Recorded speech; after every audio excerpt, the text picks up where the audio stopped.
ये art line की 80 rupees की पेंसिल है। जब मैं बिगनर थी तब मुझे लगता था ये ज़्यादा एक्सपेंसिव है, इसलिए मैं अप्सरा की पेंसिल्स यूज की हूँ 35 रुपीज़ की। और ये 25 रुपीज़ का एक मोनो डोम्स इरेज़र है, डोम्स कंपनी का। और हमें ब्लेंडिंग के लिए कॉटन और ब्रश की ज़रूरत पड़ती है, और हम अभी कर रहे हैं अप्सरा की पेंसिल से, क्योंकि वो छोटी है फिर भी हम उसको यूज़ करते हैं। तो हम ऐसे बिल्कुल नहीं करेंगे जिसमें जिगजैग पैटर्न से ही करेंगे, बट उसमें स्पेस नहीं होना चाहिए, और डार्क एकदम नहीं यूज़ करेंगे। हम हैंड को एकदम लाइट प्रेशर से यूज़ करेंगे और शेडिंग करेंगे। पहले ऊपर में डार्क होगा और फिर उसके बाद मिडिल पोर्शन आएगा, फिर उसके बाद सबसे लास्ट में लाइट पोर्शन आता है। तो वैसे ही हम शेडिंग्स करते हैं। मैंने यहाँ इंडिकेट भी किया है कि ऊपर वाला पोर्शन जो है डार्क होता है, बीच वाला पोर्शन जो होता है वो मिडिल पोर्शन होता है, और जो लोअर पोर्शन होता है उसको हम लाइट पोर्शन बोलते हैं। तो हम दो तरह के बनाए हैं। तो भी हम देखेंगे कॉटन का यूज़ करके हमारी शेडिंग कैसे रिजल्ट दे रही है, स्मूथ कैसे हो रहा है। और एक में हम ब्रश यूज़ करेंगे और उसमें देखेंगे कि हमारी शेडिंग कितनी स्मूथ हो रही है। तो ब्रश में ज़्यादा मेरे को अच्छा लगता है और ब्रश का स्मूथिंग ज़्यादा अच्छा होता है। ब्रश से हम जब ब्लेंड करते हैं तो उसका जितना भी पाउडर है वो उस पर रहता है, वो ब्रश पे नहीं जाता है। कॉटन से हम ब्लेंड करते हैं तो वो सारा कॉटन पे चल जाता है। और मैं इस इरेज़र को निकाल के यूज़ करती हूँ क्योंकि ये फ्लेक्सिबल होता है। हम जिस तरह से मूव करना चाहें उस तरह से मूव कर सकते हैं। और ये तो हम भूल नहीं सकते इस इरेज़र को, क्योंकि जहाँ पे हमारा ज़्यादा डार्क हो गया है तो वहाँ हम बस टैप टैप टैप टैप करेंगे तो वहाँ पे लाइट पोर्शन आ जाएगा। मैंने यहाँ पे एक बार दिखा दिया है कि कैसे होगा, तो फिर मैंने अगेन करके दिखाया है कि एक बार और टैप टैप करेंगे तो दूसरा एक मेरा सर्कल बना है।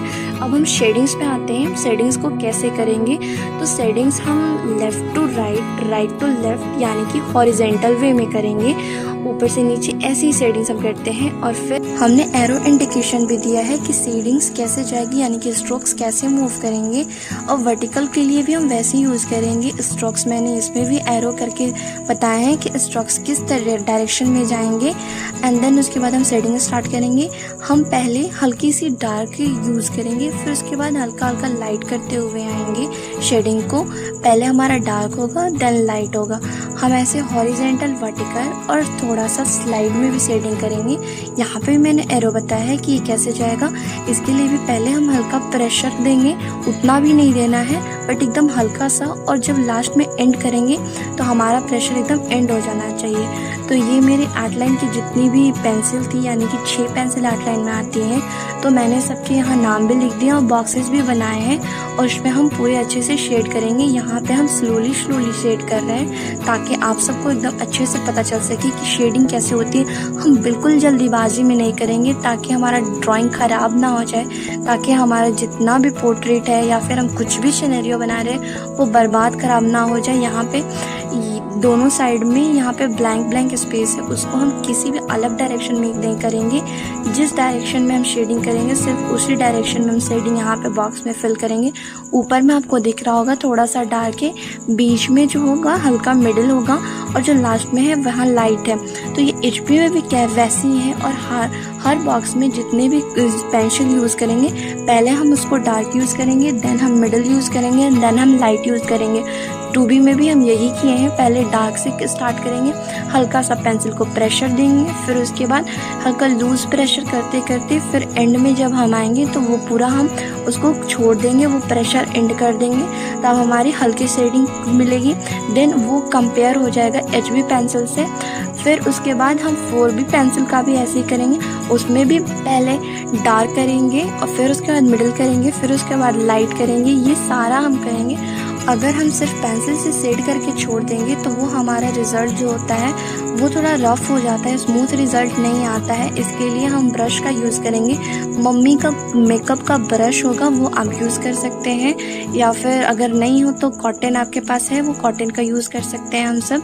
फिर उसके बाद हम पूरा ब्रश कर देंगे। देन उसके बाद 4B पेंसिल को एक बार और यूज़ करेंगे, क्योंकि अब थोड़ा सा डार्कर पोर्शन आ रहा है धीरे धीरे। तो हम इसको पेंसिल को जो है वो डबल यानी कि 2 बार यूज कर लेंगे। 6B पेंसिल में भी वैसे ही करेंगे, यहाँ पे भी डार्क करेंगे, फिर उसके बाद मिडिल पोर्शन करेंगे, फिर उसके बाद लाइट पोर्शन करेंगे। एक बार ये प्रोसेस कंप्लीट हो जाएगा, देन हम अगेन इसी प्रोसेस को रिपीट करेंगे ताकि हम डार्कर पोर्शन अचीव कर सकें।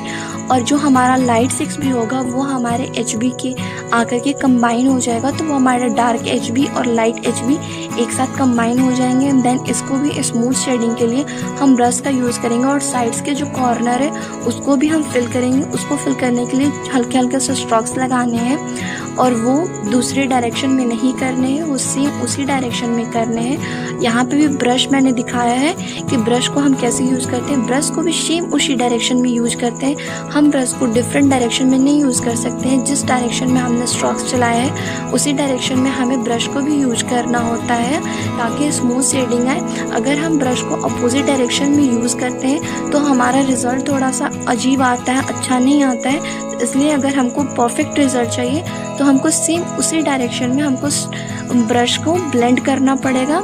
एंड इसको भी हम लाइट प्रेशर से यूज़ करेंगे। बाकी जो पेंसिल होती है उसमें 6B तक ही होता है, 8B और 10B नहीं होता है। वो 2 ठो ही पेंसिल दे देता है 2B का। एंड यहाँ पे आप देख रहे होंगे कि मतलब कि अप्सरा के हिसाब से जो मैंने शेड किया है वो पहले डार्कर है, फिर लाइटर है, देन लाइटर है। 8B पेंसिल का भी मैंने यूज़ कर लिया, लास्ट में 10B पेंसिल का यूज़ कर रही हूँ। तो आप रिज़ल्ट खुद देख सकते हैं कि ये कैसा है। पहले डार्कर है, फिर लाइटर है, देन लाइटर है। तो ऐसे ही आपको सीखना है। पहले हम डार्कर करेंगे, फिर उसके बाद लाइट करेंगे, फिर उसके बाद और लाइट करेंगे। तो ये अगर आप कर रहे हैं प्रैक्टिस तो सिर्फ 10, 8 ये सब नहीं यूज़ करेंगे। अगर कोई भी हम पेंसिल को यूज़ कर रहे हैं तो पहले उसको हल्का प्रेशर करेंगे, फिर लाइट प्रेशर करेंगे, फिर उसके बाद प्रेशर नहीं करेंगे, उसके बाद सीधे वो एकदम लूज प्रेशर हो जाएगा। किसी भी पेंसिल को यूज़ करने का यही पैटर्न होता है। देन इसको हम ब्रश कर लेंगे, ब्लेंड कर लेंगे अच्छे से। एंड जितना भी मेरा आउटर कॉर्नर है उसको हम इरेज कर लेंगे। आई होप आप सबको ये ट्यूटोरियल आपको समझ में आ गया होगा कि ये कैसे है, और आपको ये भी समझ में आ गया होगा कि हमें शेडिंग कैसे करनी है। अगर नहीं समझ में आया तो आप मेरे को कमेंट कर दीजिएगा एंड चैनल को सब्सक्राइब कर दीजिएगा, वीडियो को लाइक कर दीजिएगा और शेयर कर दीजिएगा। ड्राइंग और शेडिंग सीखने के लिए आपने देखा कि किसी भी एक्सपेंसिव चीज़ की ज़रूरत नहीं है। सिर्फ एक ब्रश चाहिए, एक इरेज़र चाहिए जो कि डॉम्स का इरेज़र होगा, और पेंसिल चाहिए। अप्सरा का पेंसिल आप ले सकते हैं 35 रुपीज़ की, वो सबसे लोवेस्ट उसकी पेंसिल है हमारे ड्राइंग करने के लिए। अगर आप आर्ट लाइन का प्रेफर कर सकते हो तो आप आर्ट लाइन का प्रेफर कर देना। ब्लेंडिंग के लिए ब्रश या फिर कॉटन का यूज़ करेंगे। हमने इस वीडियो में और प्रीवियस वीडियो में लाइन्स को देख लिया है, शेप्स को देख लिया है, शेडिंग्स को देख लिया है, और हम नेक्स्ट वीडियो में ऑब्जेक्ट को देखेंगे। And thanks for watching.